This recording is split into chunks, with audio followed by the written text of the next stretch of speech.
If you want to put you and your family in a position to obtain financial freedom, there are 6 middle-class money traps to avoid.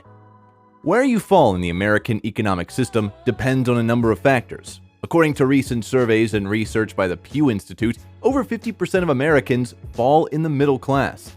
This means over 160 million Americans are considered middle class.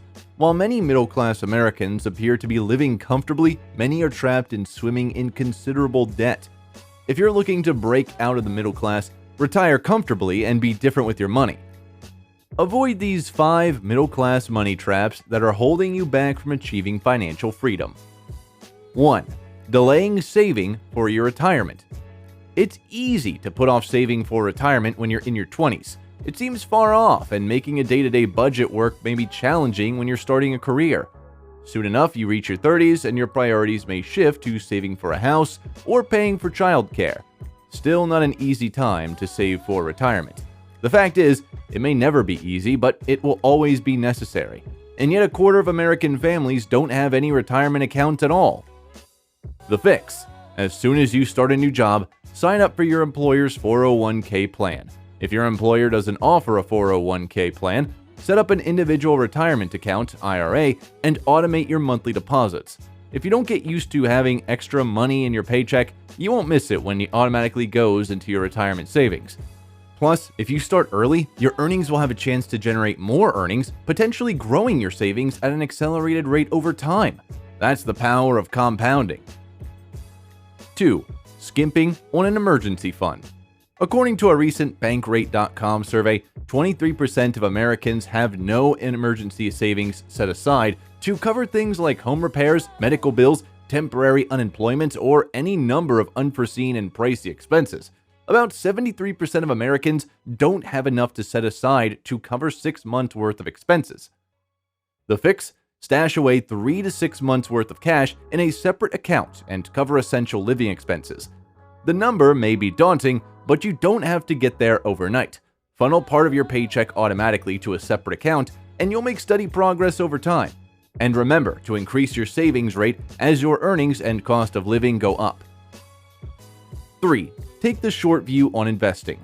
Given the performance of the market this year, or looking back further, from 2007 to 2009, it's easy to understand why so many investors react harshly when the market takes a dive.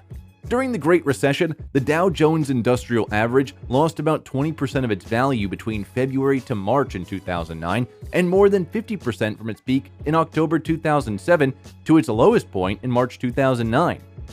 But it's the investors that have the fortitude to take the long view who tend to prevail. Even with the market's performance this year, from that rock bottom point in 2009, the Dow Jones Industrial Average has risen more than 25,000 points. Two investors who cashed out back in 2009 or for many years delayed getting back into the market may have locked in losses and consequently missed some or all of the upswing. The fix: stay invested. If you have a history of making investment transactions right after a major event, consider reducing the number of times you log in to view your account, say monthly or quarterly. Remember, day-to-day market fluctuations have little impact on your long-term goals. Bear markets typically come to an end, and research shows that staying invested over the long haul and not trying to time the swings can be the best way to participate in the market.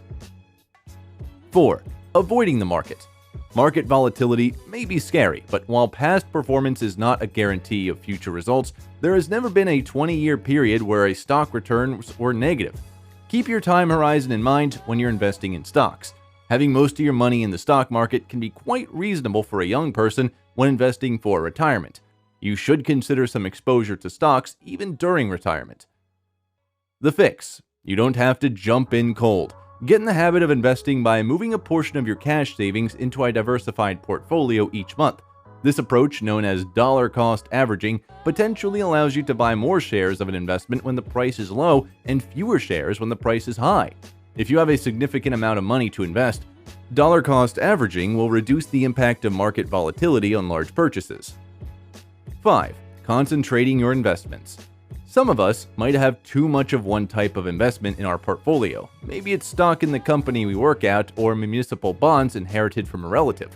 but there's a benefit to owning many different types of investments.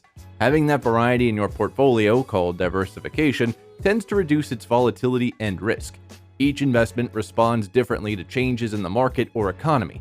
If geopolitical events shake up your international stocks, for example, US bonds might rise and help smooth out your portfolio's return overall. The fix. Make sure that you have investments across numerous sectors, industries, and geographical areas. Once you have a diversified portfolio in place, revisit your portfolio's allocation mix on a yearly basis to make sure it still aligns with your investment goals. That was all from us today. For more smart money tactics, make sure to subscribe to Breaking Broke. See you in the next one.